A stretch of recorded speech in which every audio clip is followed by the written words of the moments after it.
জুলাই বিপ্লব ফ্যাসিবাদ সরকার পতনের পর নতুন বাংলাদেশ গঠন ও বৈষম্যহীন বাংলাদেশ গড়ার লক্ষ্য নিয়ে বেশ কিছু নতুন রাজনৈতিক দলে আত্মপ্রকাশ ঘটেছে। তেমনি একটি নতুন রাজনৈতিক দল হলো বাংলাদেশ মাতৃভূমি দল। বাংলাদেশ মাতৃভূমি দল গত কয়েক মাস ধরে আত্মপ্রকাশ করলেও জনসমক্ষে গত শনিবার 17ই মে ঢাকা জাতীয় প্রেস ক্লাবে প্রথম একটি বিশেষ আলোচনা সভার আয়োজন করে। দলটি তাদের রাজনৈতিক ইশতেহার প্রকাশ, রাষ্ট্র সংস্কার, সমসাময়িক রাজনৈতিক ইস্যু এবং নির্বাচন শীর্ষক একটি বিশেষ আলোচনা সভার আয়োজন করে। উক্ত সভায় সভাপতিত্ব করেন বাংলাদেশ মাতৃভূমি দলের মহাসচিব ও সাবেক সংসদ সদস্য অ্যাডভোকেট তাসমিন রানা। সভায় প্রধান অতিথি হিসেবে বক্তব্য রাখেন সাবেক রাষ্ট্রদূত অবসরপ্রাপ্ত মেজর জেনারেল আমসা আমিন। আমরা একটা দুর্নীতি শূন্য রাজনীতির ব্যবস্থা তৈরি করতে চাই। রাজনৈতিক দলগুলোর মধ্যে আমরা ব্যাপক সংস্কার চাই। যে সংস্কার রাজনৈতিক দলের মধ্যে কোন দুর্নীতিবাদকে স্থান দেবে না।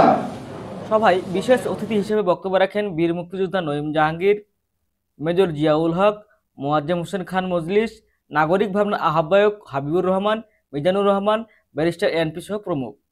সভায় বাংলাদেশ মাতৃভূমি দলের পক্ষে বক্তব্য রাখেন senior co chairman Lion Azam Khan, vice chairman engineer Salauddin, vice chairman Halim Raj, যুগ্ম মহাসচিব ওমর ফারুক জালাল, সাংগঠনিক সম্পাদক রোমান কবির, দপ্তর সম্পাদক সাব্বির আহমেদ, প্রচার ও প্রকাশনা বিষয়ক সম্পাদক সোহাগ আলী, নাইম, বায়েজিদ সহ অন্যান্য নেতৃবৃন্দ। এছাড়াও সভায় শহীদ পরিবারের পক্ষ থেকে বক্তব্য রাখেন আলহাজ শহীদুল ইসলাম ভূঁইয়া এবং এ.কে.এম. রাকিবুল আহমেদ। সভায় 24 জুলাই আন্দোলনে দুবাই জেল ফেরত ইয়াসিন অপূর্ব বক্তব্য রাখেন। এ সময় বাংলাদেশ মাতৃভূমি দলের মহাসচিব ও সাবেক এমপি অ্যাডভোকেট তাসমিন রানা বলেন, কথা যে আমরা একটি দেশপ্রেমিক শক্তিশালী রাজনৈতিক দল গঠন করতে চাচ্ছি, যে রাজনৈতিক দল 18 কোটি মানুষকে মুক্ত করবে, যে রাজনৈতিক দল সাম্যের কথা বলবে, যে রাজনৈতিক দল সামাজিক ন্যায় বিচারের কথা বলবে, যে রাজনৈতিক দল মানবিক মর্যাদার কথা বলবে। আমরা সেই রাজনৈতিক দল বাস্তবে করতে চাচ্ছি এবং দেশবাসীর কাছে আমরা অতি শীঘ্রই আমাদের কর্মসূচিগুলো উত্থাপন করব এবং যে কর্মসূচি হবে এই দেশ ভিত্তিক, এই দেশের মানুষ ভিত্তিক, এই দেশের মাটি ভিত্তিক। আমরা সেই সব কিছুকে আটকে রেখে আগামীতে পথ চলবো, আর সেই পথ চলার সঙ্গী হিসাবে আপনারা আমাদের সাথে থাকবেন। আজকের এই দীর্ঘ আলোচনায় একটি কথাই উঠে আসছে যে নির্বাচন বাংলাদেশের সমস্যার সমাধান অতীতে করতে পারে নাই, ভবিষ্যতেও করতে পারবে না। নির্বাচন জনগণকে দুর্বল করেছে, রাজনৈতিক দলকে শক্তিশালী করেছে। আমরা এমন রাজনীতি করতে চাই যেখানে জনগণ শক্তিশালী হবে। আমরা চাই জনগণ ভয় পাবে না সরকারকে, সরকার ভয় পাবে জনগণকে।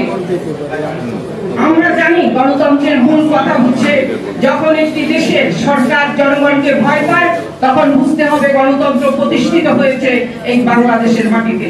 আর যখন জনগণ সরকারকে ভয় পাবে তখন বুঝতে হবে যে আমাদের স্বৈরতন্ত্র চালু হয়েছে।